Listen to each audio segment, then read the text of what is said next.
putrinya.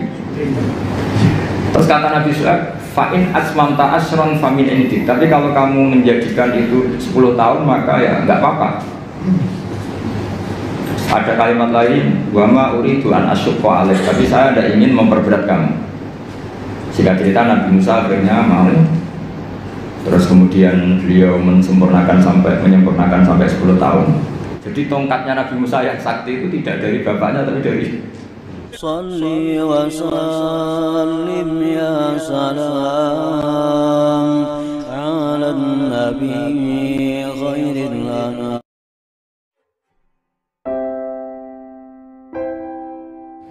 Assalamualaikum warahmatullahi wabarakatuh.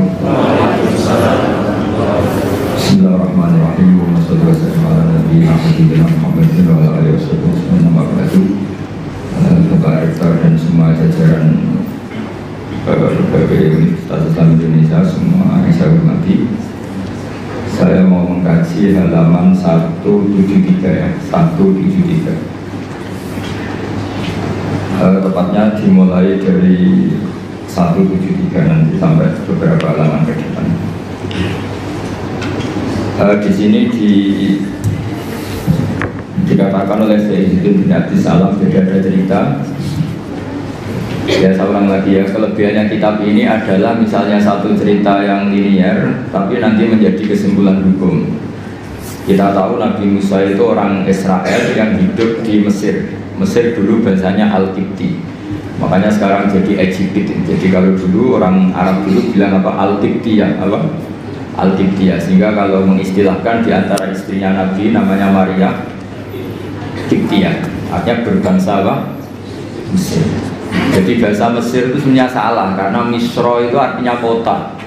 Namanya itu ya Qibtiyah itu. Kalau Misro itu namanya apa? Kota. Nabi Musa hidup di Mesir, kemudian dianiaya oleh Fir'aun, didolimi, kemudian beliau mau dibunuh, melarikan diri ke Madian. Melarikan diri ke Madian ini dirawat sama Nabi Syuaib. Nah, asal muala cerita, beliau di kawasan Madian, saya pernah di Wadi Musa itu, sekarang ikut di Jordan. Jadi Madian sekarang itu ikut mana? Jordan. Saya pernah ke sana di Wadi Musa. Nah, beliau pas di situ santai-santai terus menemukan wajada ummatan minan nasi yaskun, orang rame-rame mengambil air, terus wajada min dunihim imra'ataini apa? Tajudan. Qala ma khatbukuma, terus qalata la nasqi hatta yusdira ri'a'u wa abuna syekhum kabir. Terus ada orang apa ngambil air, terus di antara mereka itu ada dua perempuan. Tidak usah diteruskan cantik apa enggak, karena Nabi itu enggak boleh jelalatan. Tapi yang jelas cantik. Karena putrinya Nabi itu enggak boleh jelek.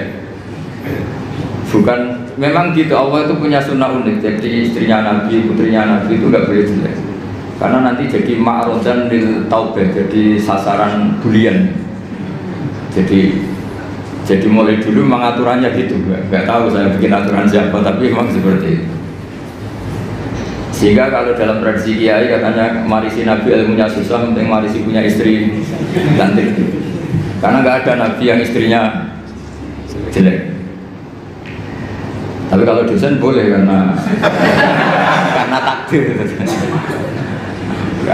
Karena ulama itu warasatul, jadi pada marisi yang lain-lain itu berat ya sudah itu. Akhirnya ini cerita ya, tapi ini nyata nih.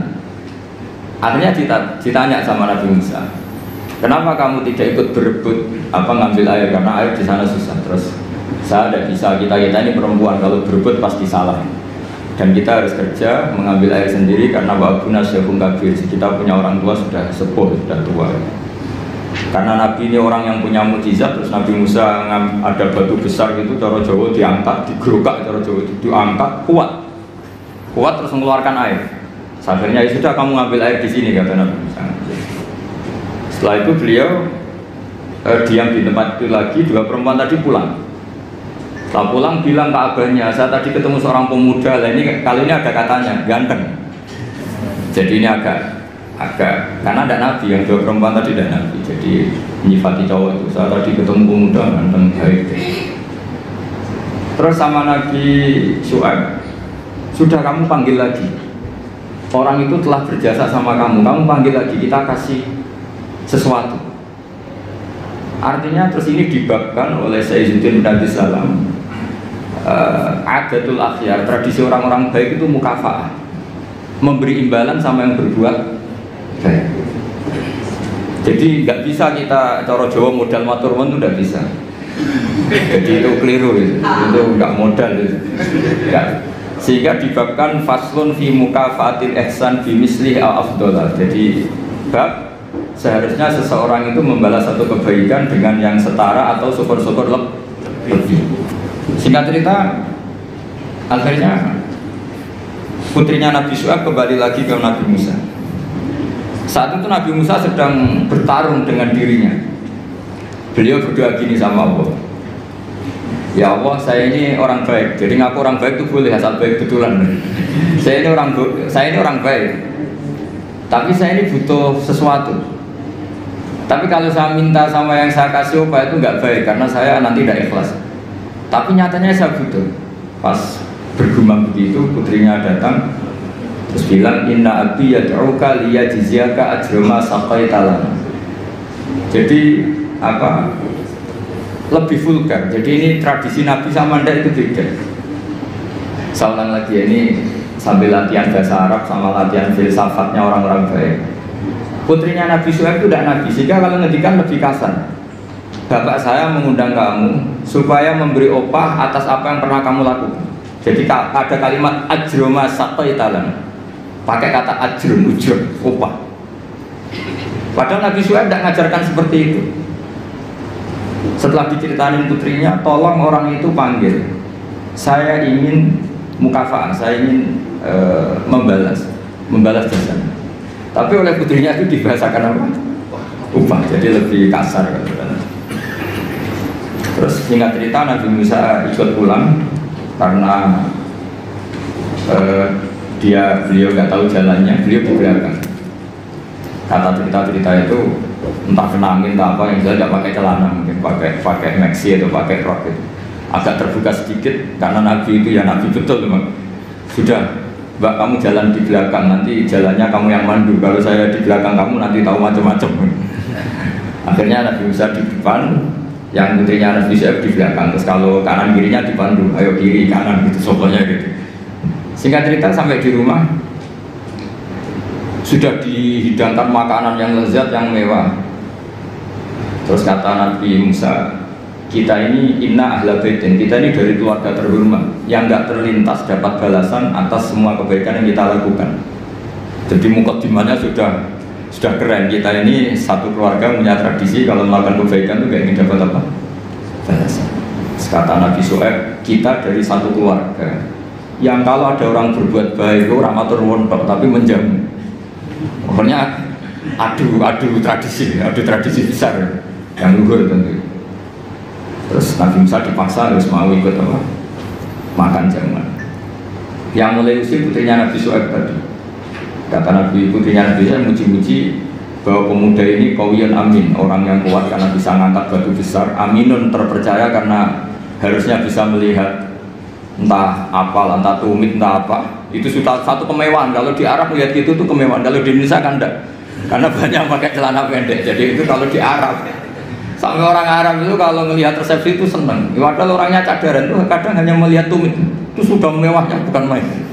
Di sini alhamdulillah tidak mewah, karena lebih ekstrim banyak. Akhirnya disifati amin. Terus ditanya sama bapaknya, kenapa kamu mensifati Musa itu qawi karena bisa ngangkat batu? Kenapa kamu sifati amin? Tadi dia di belakang kita karena melihat sesuatu. Tadi tumit, tadi hanya tumit. Terus minta kita di belakang.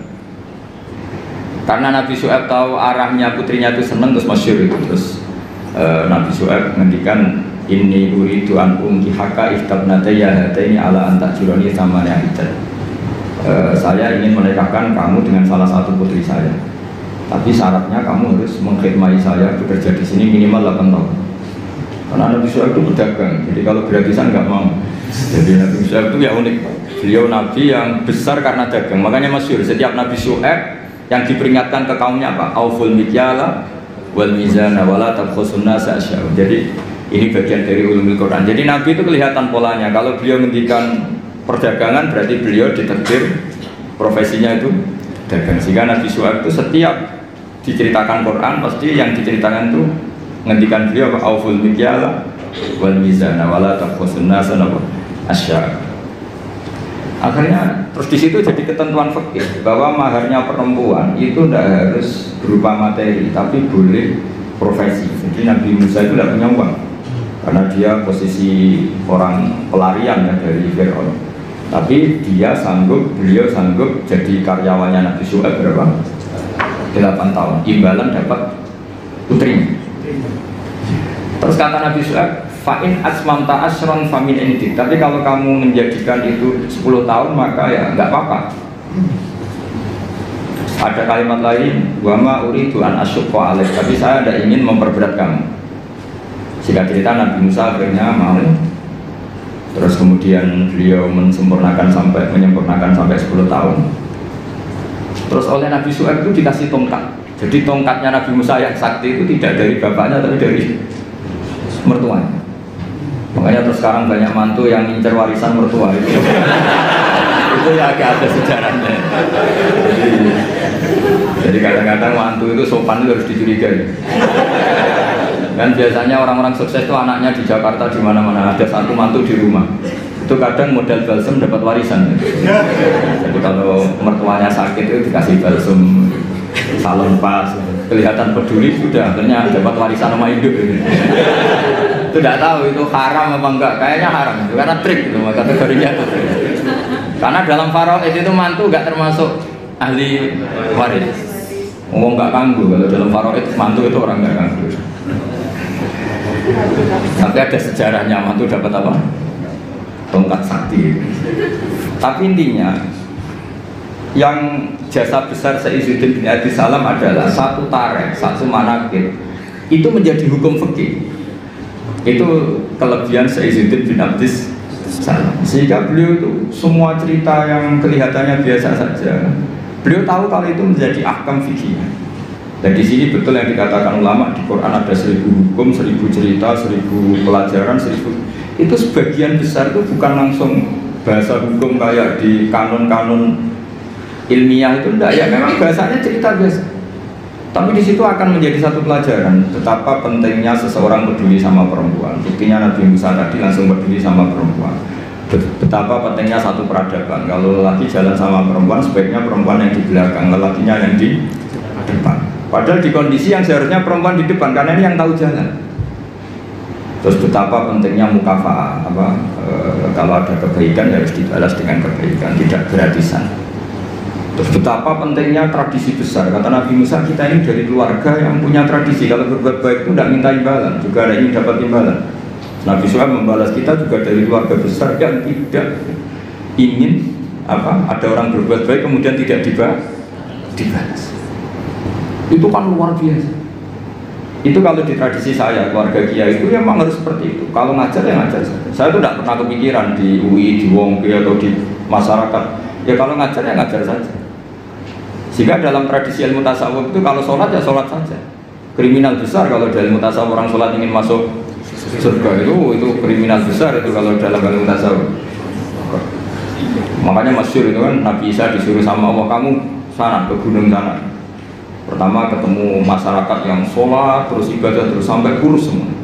Ditanya, kenapa kamu ibadah sampai kurus seperti ini? Karena kita ingin masuk surga.